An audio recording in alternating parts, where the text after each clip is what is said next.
Jomo Castro, been with External Affairs for about 2 years out of St. Louis, Missouri, and been with AT&T for 17 years. I've been a member of HACEMOS for about 16 and a half years.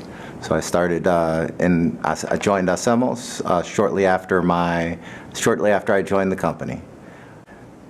I joined to network, to meet new people. I was in a new city out of Chicago, Illinois, and it dawned on me how much more it was during an event where we delivered Christmas gifts to a preschool in Little Mexico in Chicago, Illinois. And I saw the impact on those kids who, for many of them, that would be their only Christmas present of the season. And it was there that I realized the impact that the group was having. As I moved to St. Louis, which is my hometown, I reconnected with the HACEMOS chapter there. And moving to St. Louis, moving home, was a strange experience for me.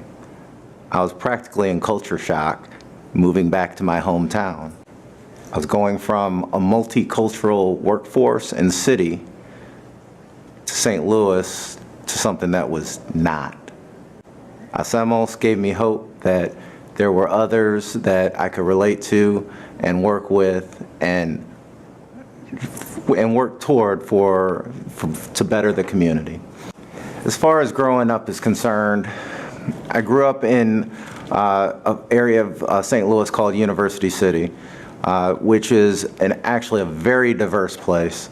My background is multicultural. And one of the blessings from my childhood is the fact that I knew 3 sets of grandparents. I knew grandparents on both sides, plus my great-grandparents.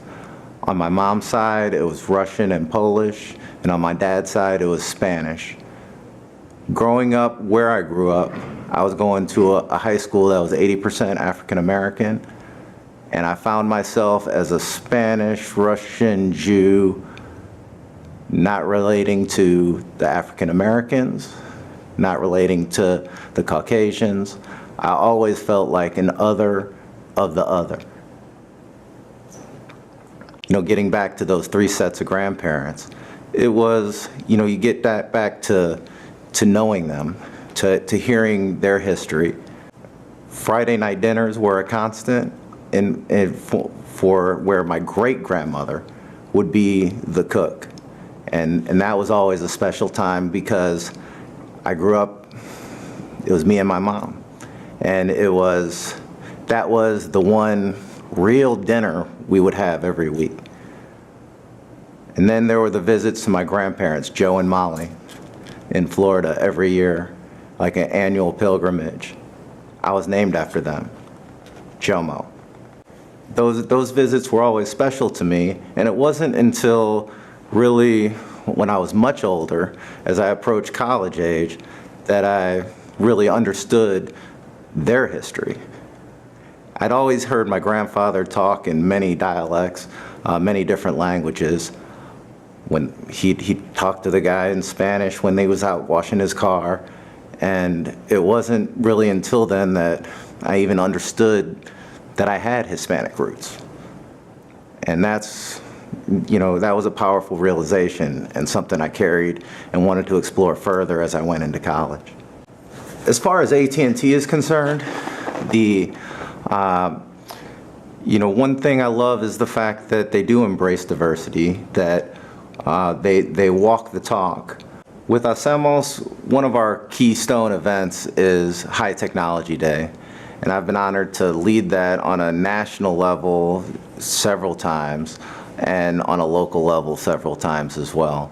And one thing that I really enjoy about that is seeing the light bulbs go off for the young people, to put people of color in front of them that are engineers, that have made it, that maybe have a similar background as them,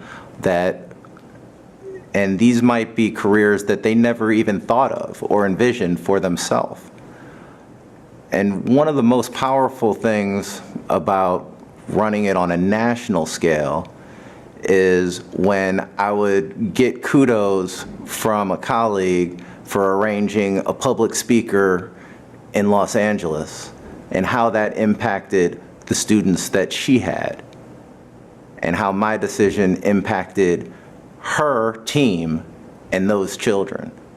My name is Jomo.